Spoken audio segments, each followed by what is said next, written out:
and welcome to another episode of 54. Hey guys, I hope you missed us just as much as we missed you. Probably wondering what all of that was about. Well, Mr. over here was telling me how gorgeous I look today. Shush, man. I was just telling you how great these colors look on me. I mean, guys, come on. Red and black? Don't believe him. He's probably just being shy or something, but we look good today. Yes, guys, but I mean, you tell us how we look. Do we really own our look or do we suck at it? No, I'm owning my look. Yes, you are definitely, but you know what you could also own? What? Is tell us what's coming up next. Today on 54, I am certainly not the only one that's owning it. He has been considered the best TV presenter. It's the dazzling Katlego Maboe. And we also get to enjoy the glitz and glamour at Fashion Week that was held recently.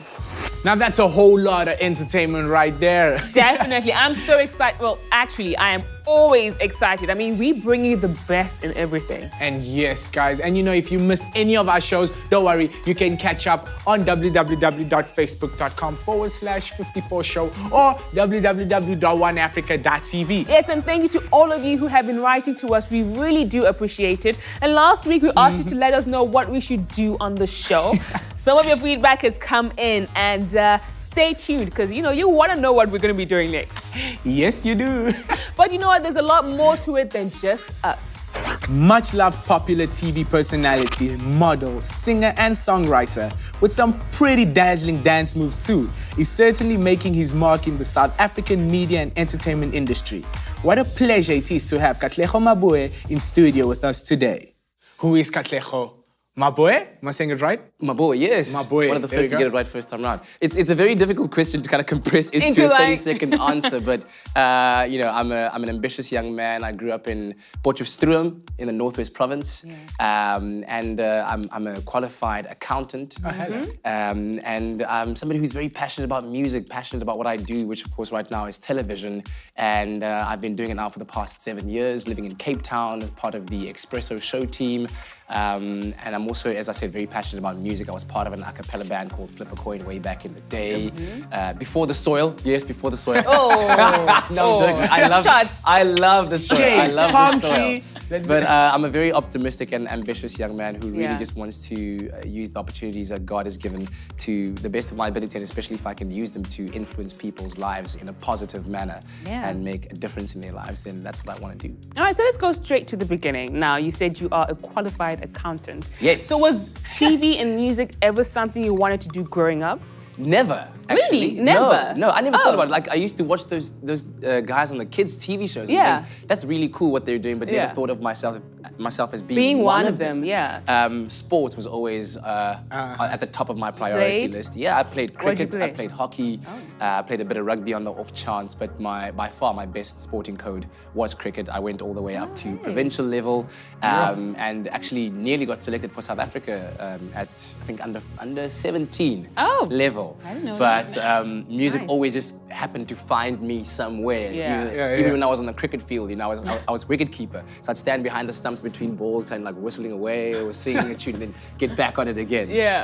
But yeah, so when I went to university, I then studied accounting and got my degree. And as I said, music has always managed to find me. And once I really got into the music scene with the a cappella group, it got me involved in arts festivals like the Makufes, Art Globes, and Oudtshoorn and Kaka and Car festivals, and that's where I met people who were then part of the TV industry that then introduced me to opportunities that would soon then see me where I am now. So how did you get part of the a cappella group? Were they university students alongside you? How did you guys meet up? They were. Well, there's this thing, the annual competition called SAR, that sees a group of 20 guys or 20 girls, depending on which residency they're from, get together and then perform an entire 20-minute set of music a cappella. And before then, I was part of the Northwest Children's Choir, the Northwest Youth Choir throughout my schooling career. So when I arrived at varsity, they knew that there was this kid who could sing. They'd seen a couple of my shows. And so because they wanted to like take this whole a cappella thing seriously and form a proper career out of it, they thought, well, he'd be great to have on. He's got spunk, he's got personality, he can beatbox, he can dance, he can sing. So let's get him on. I mean, he's just shooting out. I can dance, I can sing, I can... You wanted the files. I'm just giving you the files. I'm just saying. And so, like, while growing up and you doing all these things, who has been like your greatest influence? Was it more to the music side or more on TV side? I think definitely the music side of things. Yeah. My choir days were part of the most important, I think, days of my formative years because that's where I found acceptance within a social structure. Okay, so where did TV kind of come in? What was your first gig? My first gig was a show called The Cut TV. So The what now? The Cut. Oh, Quite ironic. I just had to it's confirm actually spelled what I just heard. D-E-K-A-T. Yeah, The Okay. Cut. The Cut. It could have been my show, right? Like, Yes, hey. welcome to The Cut with The Cut. Did you ever tease them on the show? Like, guys, this is my show. Like when I started, I used to say, guys, we need to do this link like this. Everyone will get it at home. Oh, yeah. But I mean, they were a far more established brand than I was at the time. And Yeah. how the gig came up for me is that, as I said, when I was part of the band, I'd go around performing at festivals with the guys.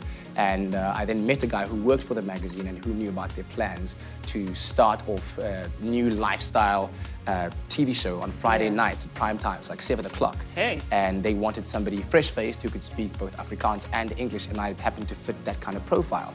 And so I remember just kind of thinking, well, what do I have to lose? And I jumped into a taxi. I still lived in Pot at the time. Got into a taxi, traveled 1.5 hours all the way to Johannesburg, got lost in the taxi rank, Hey. happened to find the number of an old friend that I knew in school who could then direct me as to how to go about Johannesburg. But anyway, got to the audition and interviewed one of the foremost, I guess, film reviewers in South Africa in Afrikaans on 2 films that he had watched and try to kind of elicit any kind of interesting information that I could get from him. And I did it well enough such that the guys gave me a chance in my first gig, and I did that for a whole season, 6 months. And then I progressed on to 50/50, the nature show. Yeah. And I got called up by a lady named Patience Stevens. Just a lady. But that's the thing, that's the weird thing. I probably almost lost the espresso job before I even had it, right? Because I took the call when Patience called me, and I was like, "Yeah, what's up?" And she's like, "Hi, my name is Patience Stevens." I'm like, "Yeah." You. Yeah.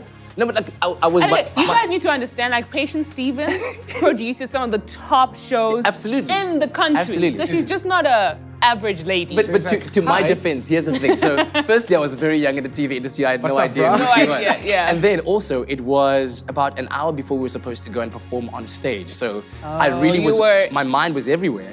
And she was like, we want you to come to Cape Town and do an audition. There's this show we want to start called Expresso. And I was like, yeah, okay, cool. When? Next week? Okay, sharp. I'm like, afterwards. When you Google, I go on Google and I'm like, Patience Stevens. I'm like, oh, I was thinking, wait, what? hold up. Just imagine.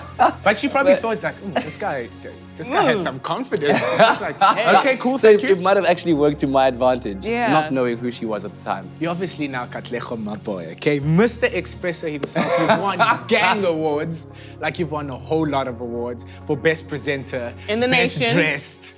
Your show has won the best show. How has all of that impacted you as a person and maybe your spiritual life? I think it's just, it's motivated me even more to work even harder because I know that every single day when I wake up, I go out thinking to myself, firstly, thank you for waking me up today. Thanking God for just the opportunity of being alive. And then you think that for 3 hours coming up, you have the chance to shape people's minds and thus shape what their day is going to be like. And so I take a lot of responsibility on my shoulders with these awards and with the recognition that comes along with it, and then use it as, kind of a catalyst to keep on striving for better and more at the end of the day. Yeah. So what would you say is the biggest misconception about you?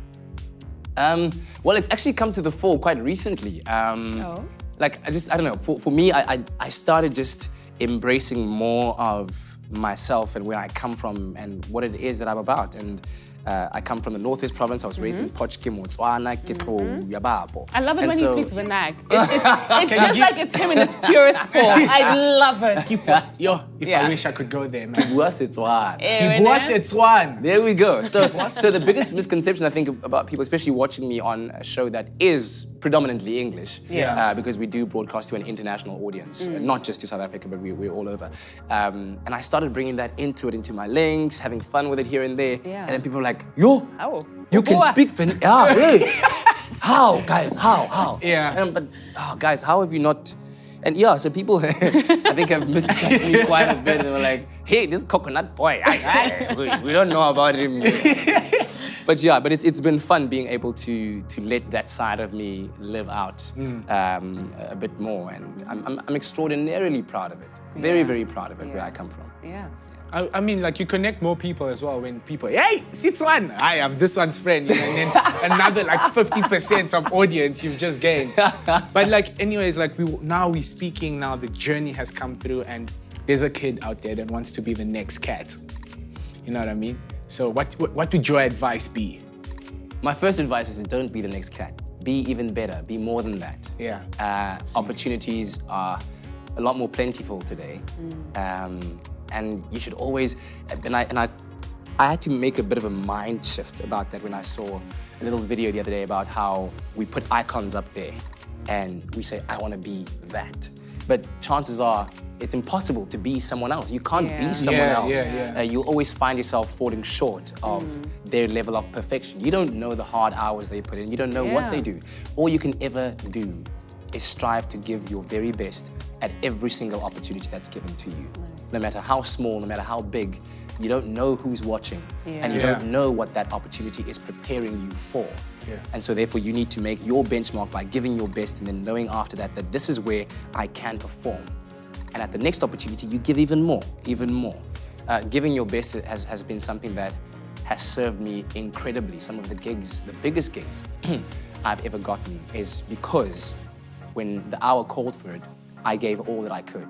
And somebody out there saw it and recognized it. Yeah, sure. So what can we expect from Katlego Maboe in the next 3 to 5 years? What's got planned? Yo, listen, there's so many dreams, and I'm looking for a way in which I could pool all of my resources together and all of my talents together, like I said in the beginning, to try and make as big an impact on people's lives as possible, especially the people of our continent and the people of our country, to try and show them what is possible out there. Get people believing in themselves, get people pushing themselves, and ultimately achieving a sense of greatness that they can truly be proud of at the end of the day. Amazing. Now you spoke about the people of the continent. Yeah, son, Spoke I'm about still Africa. recovering from all your answers. You speak with someone, it's like you're listening to Einstein of the television industry. guys. It's like, so you know what I do, and then you're just like, all right, new method, guys. Nah, that's honestly, that's sweet, man. Yeah. You know, you spoke about the continent, and we actually have a game. We do. That we do.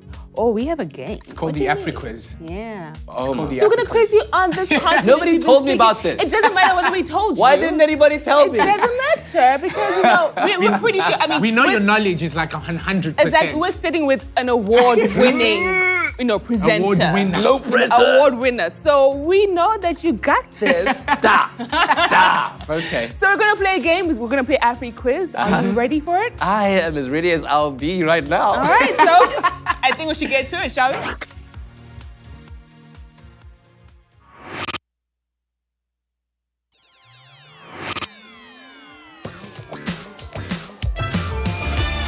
We all know Africa is the second largest continent in the world, made up of 54 countries. So choose a piece representing a country. You will then be tested on your knowledge, and if your general knowledge is less than general, we will help you out with some clues. Your score will then be added to the 54 scoreboard, and the aim is to try and remain at the top of the board. All right, so you've been briefed on AfriQuiz. Kat, how are you feeling right now? I must admit, I'm feeling very nervous, but I'm Yeah. excited, Okay. trying to zone in the confident Kat. We'll get that, we'll get that. All right, so it's time to choose a country. Are you ready? Yeah. All right, let's do this. Stop.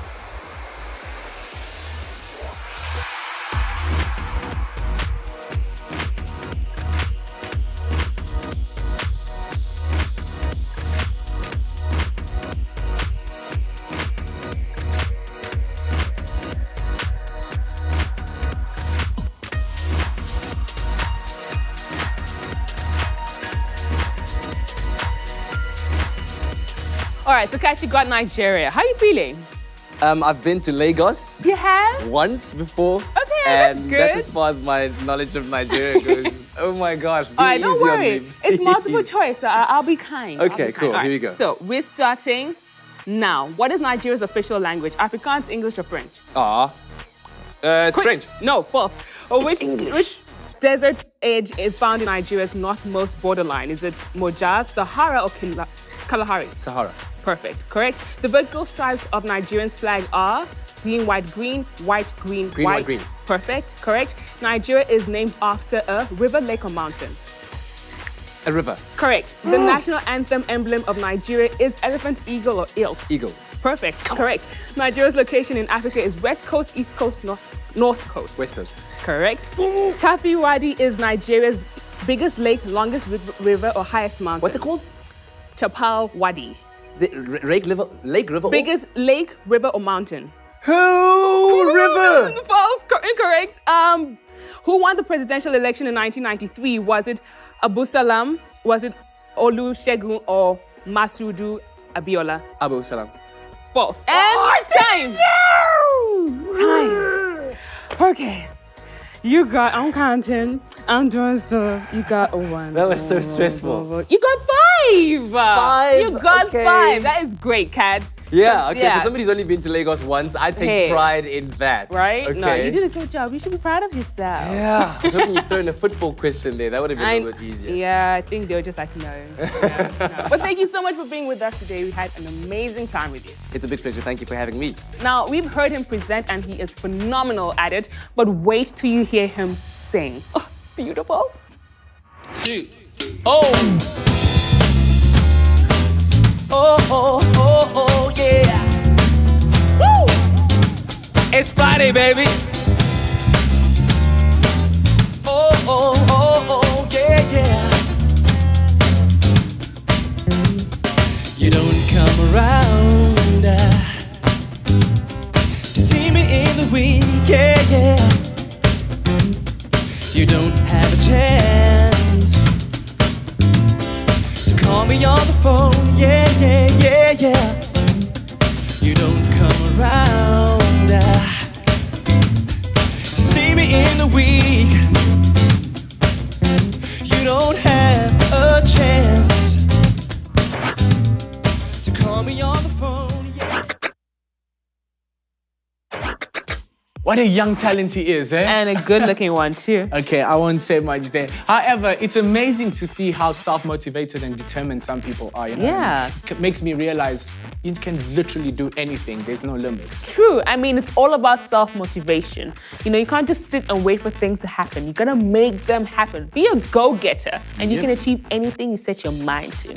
Exactly. It reminds me of that Bible scripture, 2 Chronicles 15, verse 7. But you, be strong and do not lose courage, for there is reward for your work. Yeah. And while it's all glitz and glamour, there's certainly a lot of hard work that goes behind everything. Africa is known all over the world as a cradle of creativity, but that title stems from talented and hardworking people. Definitely a source of inspiration for the world in the fields of art, fashion, and design.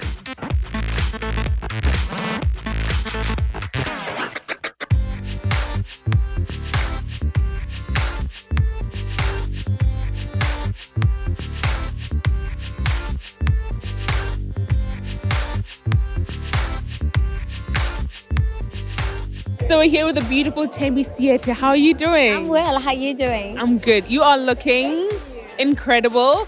Can we talk about this look, please? You look amazing too. Oh, thank you. Okay, now this look, everything is from here in Cape Town, from A-List. It was put together by a good friend of mine, Trevor Sturman, one of the best photographers. It's Fashion Week, guys. You know, you have to mix it up and try different colors and just, you know, take risks, you know. And this came together and I really, really love it. It's comfortable. Now, we air all over Africa and the US and the UK. Now, if you had to tell the world one thing about African fashion, what would that be? I would say we are rich. We are so, so rich. You talk about color, we're there. You talk about painting, tribal painting material, we are there. You talking about jewelry, accessory, I'll tell you about Amandebele, I'll tell you about Amakos, I'll tell you about Amazulu, I'll tell you about Basotho, print, it's ours. So We actually have everything. So come try us. And I'm with Brendan Fallis. How are you doing? Oh, I'm great, thank you. How are you? It's great to have you in Cape Town. Tough to not be happy here. I know. Now, you're here to DJ tonight at the event. What can we expect from that? Well, you know, it's a Hugo Boss event. They're pretty classic and have a really, clean style, but I don't think I'm going to keep it too classic.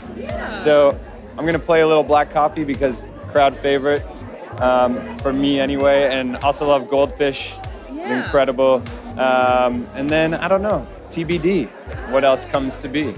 Yeah. So you're naming Black Coffee, you're naming Goldfish. These are proudly South African DJs. How did you kind of find out about these artists? I actually didn't know about Goldfish till I came here for New Year's, and they played a show, I think right around here, at Shimmy. Shimmy Beach. Club. So went and saw them there and was blown away.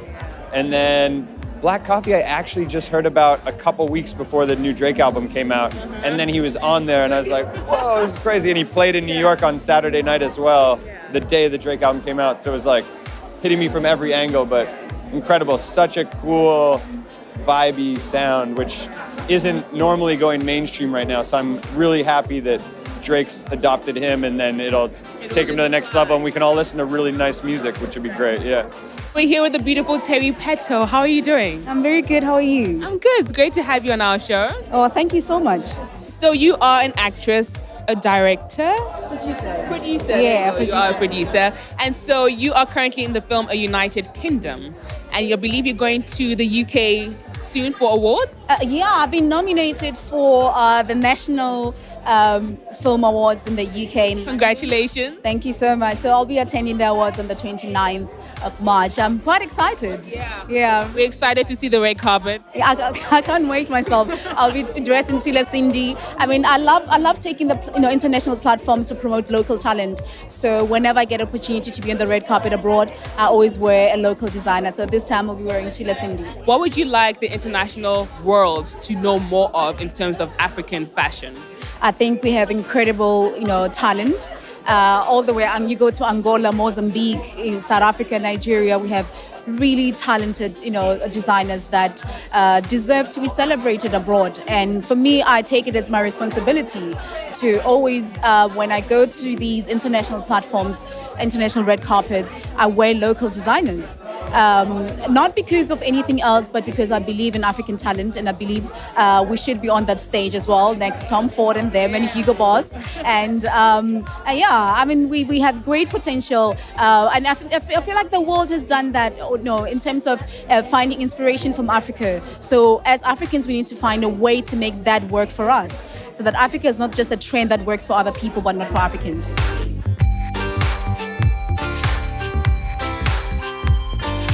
Well, that's it from us today. Sadly, but hey, we bring you more stuff next week though. Absolutely. And please write to us. We love hearing from you. Yes, guys, but I leave you on this note. Be a go-getter and own it. Own all of it.